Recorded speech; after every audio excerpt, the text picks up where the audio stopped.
Olá, muito bom dia. Muito obrigado mais uma vez pela sua companhia. Está começando mais uma edição do programa Agronegócio.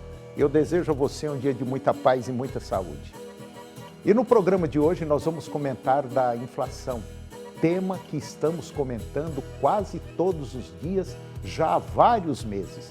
E parece que a cada dia que passa a situação fica mais apertada. É só ficar ouvindo os murmúrios nos supermercados. Vamos dar um giro pelas três principais commodities do setor agropecuário, que são milho, soja e carne bovina. Você vai ver que a ferrugem asiática da soja, uma das principais doenças da soja, que causa enormes prejuízos ao setor produtivo, e essa doença está presente em basicamente todas as regiões produtivas do Brasil, em menor ou maior intensidade. Uma empresa brasileira enxerga o biometano como o grande protagonista nos próximos anos, com ganho ambiental e enorme redução de custos, e que o combustível do futuro poderá ser produzido a partir do lixo. E eu vou conversar com Valdomiro Garcia, gerente de marketing regional da Ihara. E nós vamos falar da safra 24-25 de milho no Brasil. Produtividade e manejo integrado serão essenciais para o sucesso do agricultor. O programa Agronegócio já está no ar.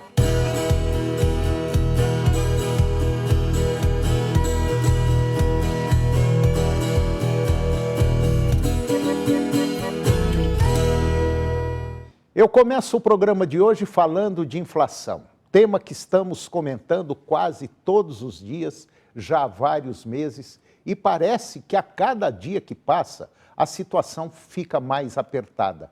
É só a gente ficar ouvindo os murmúrios nos supermercados.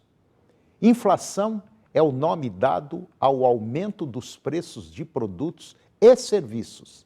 Ela é calculada pelos índices de preços, comumente chamados de índices de inflação. O IBGE, ele produz dois dos mais importantes índices de preço, o IPCA, que é considerado o oficial pelo governo federal, e o INPC. O propósito dos dois, IPCA e INPC, é o mesmo: medir a variação de preços de uma cesta de produtos e serviços consumida pela população.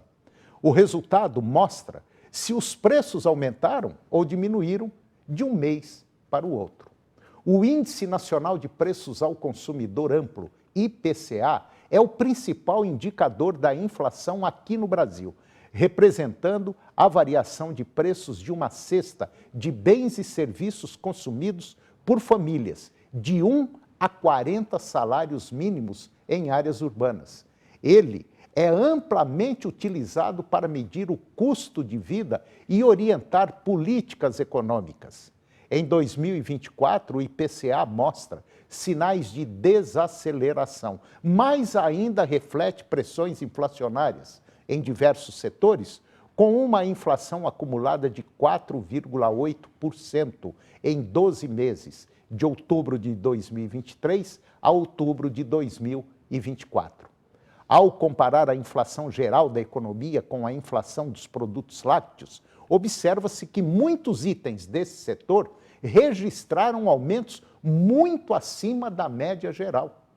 O leite UHT, por exemplo, teve uma inflação acumulada de 21,8%, enquanto o grupo leite e derivados apresentou 10,4%, indicando uma pressão de preços considerável para o consumidor. E esse aumento nos preços ao consumidor final impacta o consumo, causando uma retração em algumas categorias, como o próprio leite UHT, aquele de caixinha. Em consequência, os varejistas têm pressionado a indústria por reduções nos preços de reposição, o que levou a correções de baixa nos preços de atacado nas últimas semanas. Com essas reduções recentes, espera-se que o consumidor final também volte a sentir alívio dos preços, especialmente em categorias com inflação mais elevada e maior sensibilidade a preço, como é o caso do leite de caixinha, UHT. Esse movimento de alívio nos preços pode ajudar a recuperar o consumo dessas categorias, além de permitir que varejistas, indústrias e produtores de leite mantenham margens financeiras saudáveis em suas operações. E agora vamos dar um giro pelas três principais commodities do setor agropecuário, que são soja, milho e carne bovina. Na Bolsa de Chicago, o mercado futuro do milho recuou mais de 1% na semana passada, pressionados pela valorização do dólar frente a uma cesta de moedas fortes e pelo movimento de baixa do petróleo. Os agentes continuam monitorando a evolução do programa de exportação de milho lá dos Estados Unidos, considerando a competitividade de outros exportadores globais. O contrato para março de 2025 desvalorizou 1,15% e fechou a sessão do último dia 26, agora de novembro, cotado a 4,28 dólares por bushel. Esse valor bushel corresponde a 10 dólares e 11 centes por saca. No mercado atacadista da carne bovina, as vendas têm tido um desempenho mais fraco desde o fim da semana, o que acaba gerando um sinal de alerta para os frigoríficos, os quais tiveram que ajustar os abates para alinhar a produção à demanda.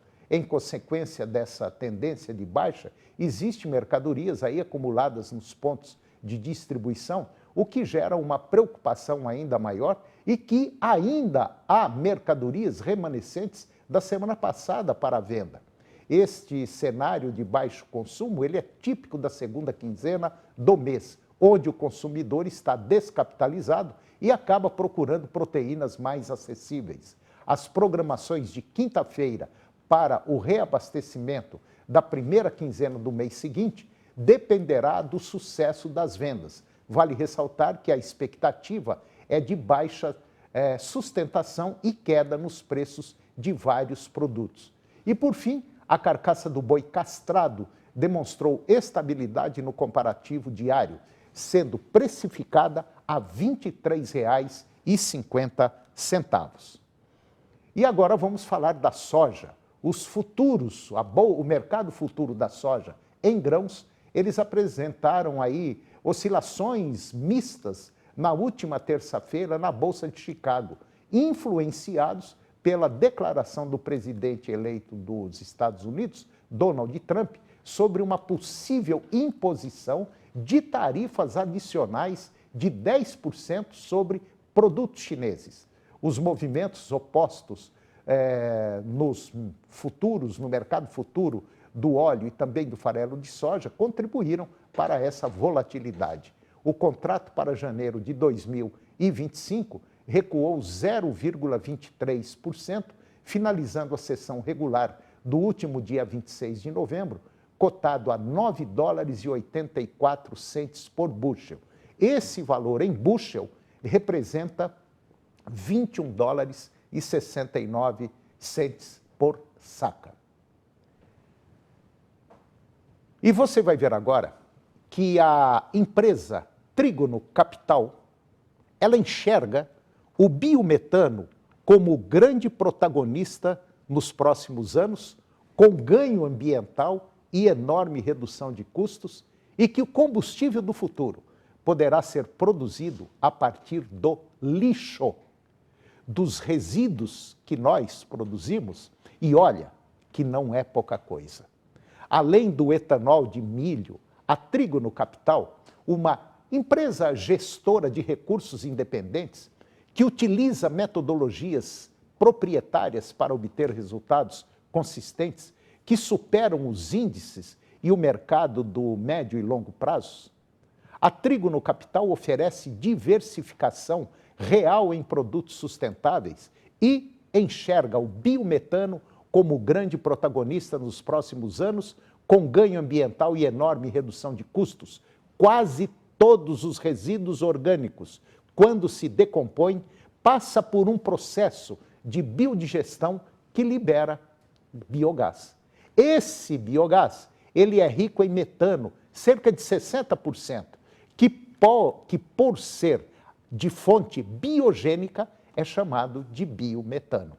Esse processo também acontece na decomposição de lixo urbano, o lixo da cidade, de dejetos de animais e de resíduos agrícolas, cascas, folhas, galhos, por exemplo.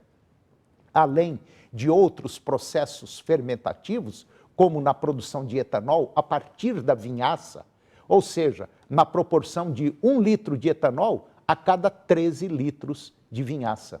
Segundo a Biogás, com todo esse potencial energético do agronegócio, o Brasil conseguiria substituir 70% do diesel utilizado no país por biometano, considerando que 20% do diesel consumido no Brasil é importado. A empresa São Martinho, lá de São Paulo, empresa de cana-de-açúcar, de açúcar e etanol, conta com um investimento de 250 milhões de reais em biometano na unidade de Santa Cruz, produzindo biocombustível a partir de biodigestão da vinhaça. E com isso, a empresa processará 100% dessa vinhaça gerada na unidade e vai produzir 15 milhões de metros cúbicos de biometano por safra. Esse montante tem o potencial de evitar 32 mil toneladas de gases de efeito estufa, o equivalente a 91 mil viagens de caminhão entre São Paulo e Rio de Janeiro. E agora vamos comentar da ferrugem asiática da soja, uma das principais doenças dessa leguminosa, que causa enormes prejuízos ao setor produtivo. Essa doença ela está presente em basicamente todas as regiões produtoras do Brasil, em menor ou maior intensidade. A ferrugem asiática da soja ela é causada pelo fungo Phacopsora pachyrhise e segue como uma das principais ameaças às lavouras de soja no Brasil. Lá no Rio Grande do Sul, por exemplo, os primeiros focos da doença já foram detectados no noroeste do estado, conforme dados recentes do programa que monitora a ferrugem lá no Rio Grande do Sul, que utiliza 74 coletores distribuídos pelo estado. A doença, que pode reduzir a produtividade em até 90% sob condições climáticas favoráveis, já causa muita preocupação.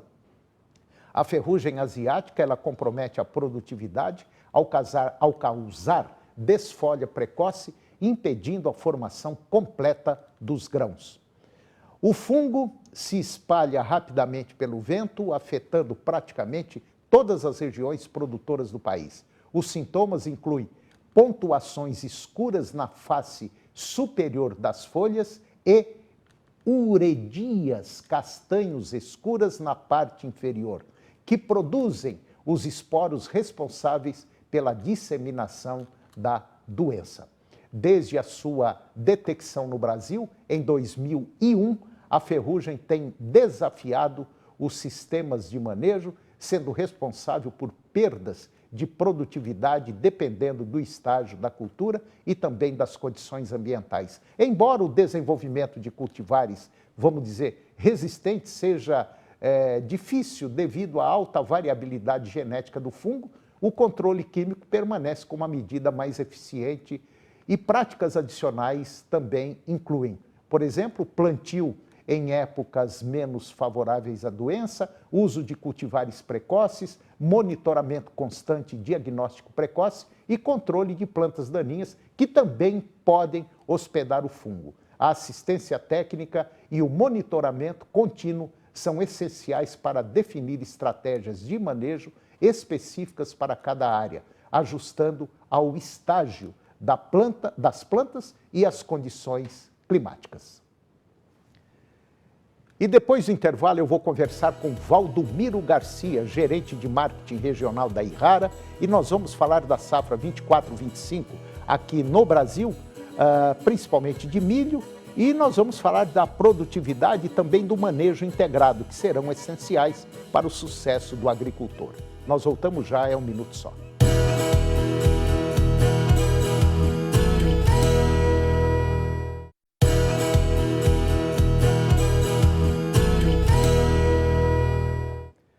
Nós estamos de volta e agora nós vamos falar da Elishop. Você que está com problema sexual e está sofrendo aí muitas vezes sozinho, com vergonha ou até meio deprimido, quanto tempo faz que você não pratica sexo? Mas eu quero dizer que aquele sexo que realmente satisfaz o casal, sabe do que eu estou falando? Pois bem, você que é homem, independente da sua idade, pode ligar para o 0800 940 3417. Esse problema não vai mais existir na vida. É isso mesmo. A Elishop é especialista no assunto e vai ajudar você que está passando por ejaculação precoce, falta de ereção ou falta de vontade para o sexo. Veja o depoimento do Cadu Moliterno. Sexo é um assunto sério, muito sério. Sexo é saúde. Eu prezo demais pela minha saúde, por isso eu dou um conselho a vocês. Não tenha vergonha de procurar ajuda. É possível sim melhorar e voltar a ter prazer. A Elishop pode te ajudar. A ligação é gratuita. Você será muito bem atendido, como eu fui. Forte Organ, esse eu garanto. Viram só? Uma informação importante até para te motivar. Você sabia que o homem é considerado sexualmente ativo até 90 anos ou mais? É sério.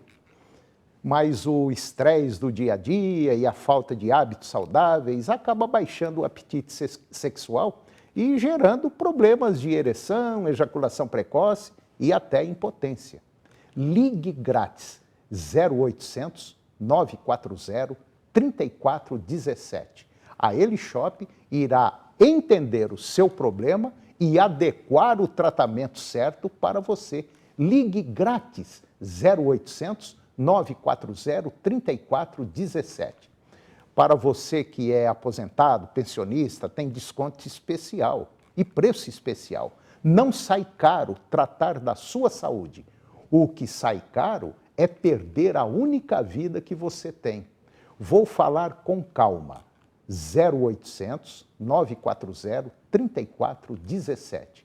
Agora, para você mulher que está enfrentando problemas de pouca lubrificação, falta de apetite sexual ou não sente mais tanto prazer, chega dessa situação. Para você nós temos o Forte Organ Fases. Você irá se surpreender com os resultados. Ligue 0800 940 3417. Ainda dá tempo de aproveitar muito com a sua parceira. E agora eu vou conversar com Valdomiro Garcia. O Valdomiro Garcia, ele é gerente de marketing regional da Irrara e nós vamos falar da safra 24-25, principalmente de milho aqui no Brasil. Produtividade e o manejo integrado serão essenciais para o agricultor. Valdomiro Garcia, muito bom dia, muito obrigado pela sua presença. É um prazer tê-lo aqui, tá tudo bem?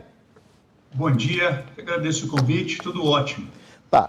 Valdomiro, nós tivemos aí uma preocupação muito grande agora nessa safra que está começando, a 24-25, chove, não chove, vai demorar, não vai demorar, e parece que a coisa está caminhando bem, e parece que tudo está indicando que nós vamos ter aí uma safra até razoável, principalmente aqui na região centro-oeste. É mais ou menos por aí? Exatamente. O começo da safra de plantio de soja, da safra de verão, ela foi um pouco travada, né? As chuvas demoraram a chegar e isso causou uma certa frustração de expectativa na velocidade que a gente conseguiria e a qualidade de estabelecimento das primeiras áreas. Só que já no final de outubro, né, em várias regiões essa chuva se estabilizou e hoje o agricultor tem um poderio operacional muito grande, né? Então a maior parte dos estados hoje do Brasil conseguiu ter até uma aceleração, né, de plantio de área dentro da mesma janela, dentro do mês de outubro, quando comparado aí com o ano passado. Bom, você que trabalha numa empresa grande, a Ihara já está há mais de 50, 60 anos aqui no mercado, é uma empresa japonesa, uma multinacional, uma das principais empresas do mundo. Como é que você está vendo essa safra, principalmente de milho aqui no Brasil? Esse fato que a gente comentou agora há pouco, né, da janela de estabelecimento da cultura de primeira safra, no caso a soja, ele é fundamental, porque isso vai dar ou não ao agricultor a possibilidade de ter uma boa janela para o milho segunda safra, né? Então, hoje, a perspectiva que a gente tem de risco climático do milho segunda safra, quando a gente olha para o histórico dos últimos 5 anos, os principais estados produtores, como Goiás, Mato Grosso, Paraná, Mato Grosso do Sul, a gente tem um cenário relativamente favorável, né? Então, esse é o primeiro ponto que o agricultor tem que olhar. Eu vou ter uma janela que vai me permitir produzir, né? Então, a partir desse ponto de vista, a resposta é sim, né? O agricultor vai conseguir semear um milho segunda safra numa janela que permite ele produzir. E a produtividade vai ser o fator de sucesso para o negócio dele, né? Então, o agricultor está experimentando hoje uma produtividade, né, necessária para alcançar o ponto de equilíbrio em torno de 100 sacos no Brasil Central. Ela é maior do que a gente viu há 2 anos atrás, né? O agricultor vai ter que produzir um pouco mais do que ele vinha produzindo para conseguir ter um ponto de equilíbrio, só que essa produtividade ela é muito factível de ser alcançada. E a partir daí, né, o que vier acima desses aproximadamente 100 sacos é um resultado que vem somar para o resultado anual dele, né? Lembrando que grande parte, a maior parte do milho segunda safra é feita na condição de sequeiro. O que ele não pode deixar acontecer, né, é que tendo uma janela boa, semeando dentro de um tempo favorável, é que essa produtividade seja perdida aí para alguns fatores limitantes, né, como pragas, plantas daninhas e doenças. E aí é que o produtor tem que ficar com o olho muito aberto. E essa situação do milho, nós tivemos um problema de preço da saca aí muito baixo, teve gente que não pagou nem custo de produção, não cobriu o custo de produção, mas depois o milho parece que agora começou a dar uma arrancada e até que não está com uma situação muito ruim. Eu até acredito que nós vamos ter um bom incremento de milho aqui na região centro-oeste, principalmente por causa da produção de etanol de milho, que vem crescendo, né? Exatamente, é um fator que contribui, né, para o aumento da demanda de milho e somado à precificação, hoje algumas instituições como a Agroconsult já apontam, né, uma revisão positiva da área plantada, né?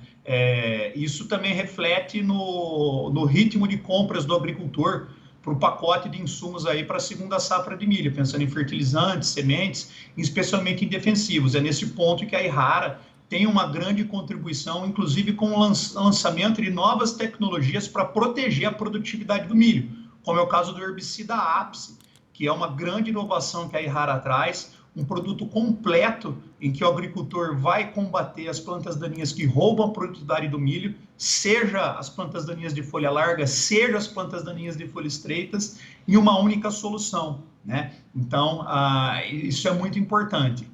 Quer dizer, então, que hoje nós já temos no mercado, via Ihara, um produto que combate tudo aquilo que não for milho. Exatamente. E aí, quando a gente passar para outra etapa do agricultor de proteção de produtividade, que ele não pode deixar o percevejo comprometer o stand nele, a Ihara é a única empresa que tem um portfólio completo para sugadores, seja para proteger o stand do milho das infestações iniciais de percevejo, como é o caso do Terminus, seja depois para proteger também o milho, né, do mal que a cigarrinha traz para todo o arranjo fisiológico e produtividade de milho com inseticida Zeus. Então, qualquer que seja a necessidade de proteção do milho contra as pragas sugadoras, a Ihara com Terminus e Zeus vai auxiliar o agricultor nesse ciclo 24-25 aí de milho segunda safra. Então, basicamente, eu tenho 3 produtos. Eu tenho o Apse, o Terminus e o outro qualquer? E o Zeus. E o Zeus. Então, eu tenho 3 produtos base que vão garantir sucesso na produção e na produtividade de milho. E é um pouco mais do que isso, porque avançando um pouco na jornada do agricultor, a gente falou de controlar a planta daninha, a gente falou de controlar a cigarrinha e o percevejo, e hoje, né, para você alcançar 110, 120, 130, 140, 150 sacas de milho segunda safra, como o pessoal costuma alcançar em algumas regiões de altas altitudes de Goiás, Mato Grosso, até mesmo no oeste do Paraná, é necessário também proteger o milho do avanço das doenças. Sim. E a Yara, ela tem também um pacote completo, ela tem uma plataforma de produtos que vai atender o agricultor, seja com fusão, que é um fungicida completo para proteção de doenças do milho, ou seja também com a composição de outras plataformas de fusão, com a Probe, de fusão com o Cercobin. Então é importante o agricultor procurar o canal Yara, o representante Yara, para entender qual plataforma de proteção a doenças que mais se encaixa por nível de investimento e a expectativa de retorno em produtividade que ele está aguardando. Bom, isso é muito importante para você que vai plantar milho agora na segunda safra. A Yara tem aí um portfólio de produtos que vão garantir basicamente tudo aquilo que você precisa. Eu conversei com o Valdomiro Garcia, gerente de marketing regional da Yara, e nós demos aí uma viajada pelos pontos importantes de um manejo da lavoura de milho. Valdomiro, muito obrigado pela sua presença, foi um prazer tê-lo aqui. Eu espero trazê-lo mais vezes, ok? Muito obrigado, um bom dia. Obrigado. Um abraço. Igualmente. Um abraço. E o programa de hoje chegou ao fim. E eu termino o nosso programa com a seguinte frase: a prisão não são as grades e a liberdade não é a rua. Existem homens presos na rua e livres na prisão. É uma questão de consciência. Muito obrigado pela sua companhia, que Deus os abençoe e até o próximo programa.